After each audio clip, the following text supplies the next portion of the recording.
Hello అందరికి welcome back to my channel voice of Kavya. Rainy season start అయిపోయింది. Early morning లేవడం చాలా tough task.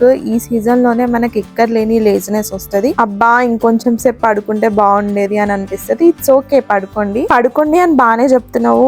పిల్లలకి లంచ్ బాక్స్ అవన్నీ ఎవరు ప్రిపేర్ చేస్తారు అని అనుకుంటున్నారా? This video is for you. So weekends లో మనం కొంచెం మీల్ ప్రిపింగ్ చేసుకొని పెట్టుకుంటే మనకి వీక్ డేస్ చాలా ఈజీ అయిపోతుంది. సో లెట్ స్టార్ట్ విత్ రసం పౌడర్ అండ్ సాంబార్ పౌడర్. ఈ రసం పౌడర్ అండ్ సాంబార్ పౌడర్ నాకు 1 month వరకు వస్తుంది. So let start. ఫస్ట్ రసం పౌడర్ కోసం 1 cup ధనియాలని మంచిగా వేయించుకొని పక్కన పెట్టుకోవాలి. తర్వాత సేమ్ పాన్ లో 1/4 cup కందిపప్పు, దాన్ని కూడా మంచిగా వేయించుకొని అది కూడా పక్కన పెట్టుకుందాము. తర్వాత సేమ్ పాన్ లో 2 tablespoon జీలకర్ర, 1 tablespoon మెంతులు, 1 tablespoon మిరియాలు, అవి కూడా రోస్ట్ చేసుకొని ధనియాలు దాంట్లో వేసేసుకోవాలి. ఎండుమిరపకాయలు కూడా ఒక 10 నుండి 15 వరకు according to your spice levels. తర్వాత కరివేపాకు, అవి కూడా డ్రై రోస్ట్ చేసుకొని అన్ని మిక్స్ చేసుకోవడమే. ఇవన్నీ స్పైసెస్ మిక్సీలో వేసుకోవాలి. దానికన్నా ముందు చల్లరడానికి పక్కన పెట్టేద్దాము. ఈ లోపు సాంబార్ పౌడర్ కోసం ఒక పాన్ లో 2 tablespoon శనగపప్పు, 1 tablespoon మినపప్పు, 2 to 3 tablespoons కందిపప్పు, 3 డ్రై రోస్ట్ చేసుకోవాలి. డ్రై రోస్ట్ చేసుకొని పక్కన పెట్టుకున్నాము. తర్వాత 1/2 cup ధనియాలు, 1 tablespoon జీలకర్ర, 2 సపరేట్ డ్రై రోస్ట్ చేసుకొని పక్కన పెట్టుకుందాము. తర్వాత 10 నుండి 15 ఎండుమిరపకాయలను కూడా రోస్ట్ చేసుకొని అన్ని మిక్సీలో వేసుకోవడమే. సాంబార్ కన్సిస్టెన్సీ కోసం థిక్ అవ్వడానికి కొన్ని బియ్యం ఇంకా మిరియాలు 2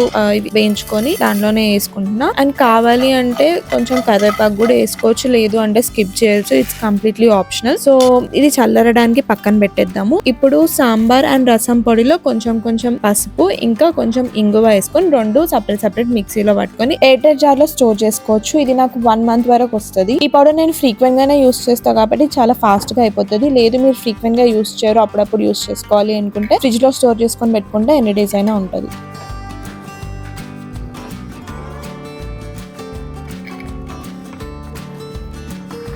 సాంబార్ అండ్ రసం పౌడర్ రెడీ అయిపోయింది. ఇప్పుడు రసం పౌడర్ తో రసం ఎట్లా ప్రిపేర్ చేయాలో చూద్దాము. టమాటోస్ అండ్ దానిలో కొంచెం చింతపండు వేసుకుంటున్నా. అవి 2 మంచిగా ఉడకబెట్టిన తర్వాత నేను మిక్సీలో వేసుకుంటా. జనరల్ గా అయితే చేయితోనే స్మాష్ చేసుకుంటారు. మిక్సీలో వేస్తే క్విక్ గా అయిపోతుంది. ఏదైనా క్విక్ గా అయిపోతే చూసుకోవాలి మార్నింగ్ టైమ్స్. దానిలో కొంచెం సాల్ట్ ఇంకా మనం ప్రిపేర్ చేసుకున్న రసం పౌడర్ వేసుకొని అది కొంచెం బాయిల్ అవ్వనివ్వాలి. తర్వాత తాలింపు కోసం ఆవాలు, జీలకర్ర, వెల్లుల్లి, ఎండుమిరపకాయలు ఇంకా కరివేపాకు, కావాలంటే లైట్ గా ఇంగు వేసుకోవాలి. అవసరం లేదు, ఆల్రెడీ మనం రసం పౌడర్ లో వేసాం కాబట్టి. అంతే, వేడి రసం రెడీ. లంచ్ ఏం లేకపోయినా ఓన్లీ రసంతోని నేను ఫినిష్ చేసేయగలుగుతా, అంత టేస్టీ ఉంటది. Now let's prep for idli powder. Only weekends లోనే యమ్మీ బ్రేక్ఫాస్ట్ తినే వాళ్ళ కోసం ఇది. వీక్ డేస్ లో కూడా యమ్మీ బ్రేక్ఫాస్ట్ తినొచ్చు విత్ దిస్ 1 ఇడ్లీ పౌడర్. దానికోసం పాన్ లో కొంచెం ఆయిల్ వేసుకొని, ఆయిల్ హీట్ అయిన తర్వాత కొంచెం శనగపప్పు, మినపప్పు సపరేట్ గా రోస్ట్ చేసుకొని పక్కన పెట్టుకుందాం. మినపప్పు శనగపప్పు 1:1 రేషియో, అంటే 1/2 cup మినపప్పు, 1/2 cup శనగపప్పు తీసుకున్నా నేను. దానికి 10 ఎండుమిరపకాయలు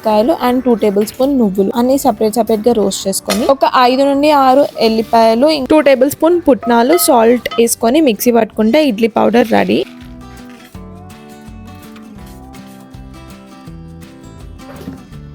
ఇట్లా మిక్సీ పట్టుకున్న పౌడర్ ని చల్లారిన తర్వాత ఎయిర్ టైట్ గ్లాస్ జార్ లో వేసుకొని పెట్టుకుంటే almost from weeks to months వరకు బయటనే స్టోర్ చేసుకోవచ్చు. ఇది ఇడ్లీలో తినొచ్చు, దోశలో తినొచ్చు అండ్ అన్నంలో కూడా చాలా బాగుంటది.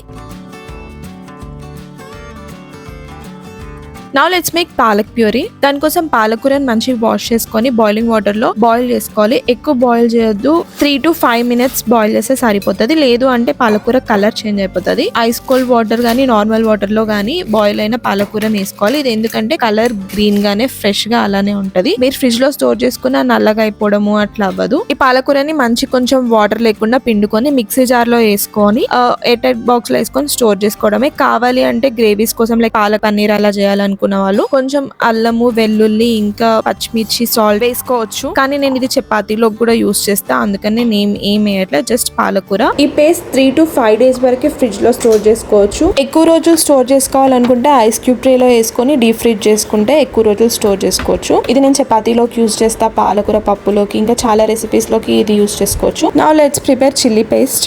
చిల్లీ పేస్ట్ కోసం ఫస్ట్ పచ్చిమిరపకాయలని మంచిగా వాష్ చేసుకోవాలి. వాష్ చేసుకొని ఆరబెట్టుకున్న తర్వాత ఒక మిక్సీ జార్లో వేసుకొని కొంచెం పసుపు, కొంచెం ఆయిల్ అండ్ సాల్ట్ కొంచెం ఎక్కువే పడుతుంది ఎందుకంటే ఇది నిలువ ఉండడానికి. వేసుకొని మిక్సీలో వేసుకొని ఎయిర్టైట్ బాక్స్లో వేసుకొని కొంచెం లైట్గా వెనిగర్ యాడ్ చేస్తున్నా.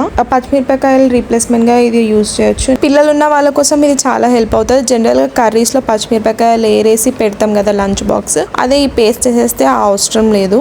ఇప్పుడు నా ఫేవరెట్ పార్ట్ దోశ ఇడ్లీ కారం. దీనికోసం ఎండుమిరపకాయలని కొంచెం హాట్ వాటర్ లో వేసుకొని నానబెట్టుకోవాలి. దాంట్లోనే కొంచెం వెరీ లిటిల్ చింతపండుని కూడా యాడ్ చేసుకుంటున్నా. తర్వాత నానిన తర్వాత ఎండుమిర్చి ఇంకా చింతపండు 2 మిక్సీలో వేసుకొని దాంట్లో ఒక 2 పెద్ద సైజ్ ఆనియన్ అండ్ 5 నుండి 6 వెల్లుల్లి కొంచెం సాల్ట్ వేసుకొని మిక్సీ పెట్టుకుంటే దోశ కారం రెడీ. ఇది ఫ్రిడ్జ్ లో 3 to 5 days వరకు ఉంటది. ఇవన్నీ కాకుండా నేను వెజిటేబుల్స్ కూడా ముందే చాప్ చేసుకొని పెట్టుకుంటా. ఎవరైనా నా పార్ట్ 1 ఆఫ్ మీల్ ప్రిపింగ్ చూడకపోతే నా ఛానల్లో ఉంటది, వెళ్ళి చూడండి. వీడియో నచ్చిందని అనుకుంటున్నా. నచ్చితే మాత్రం consider subscribing to my channel. Bye bye.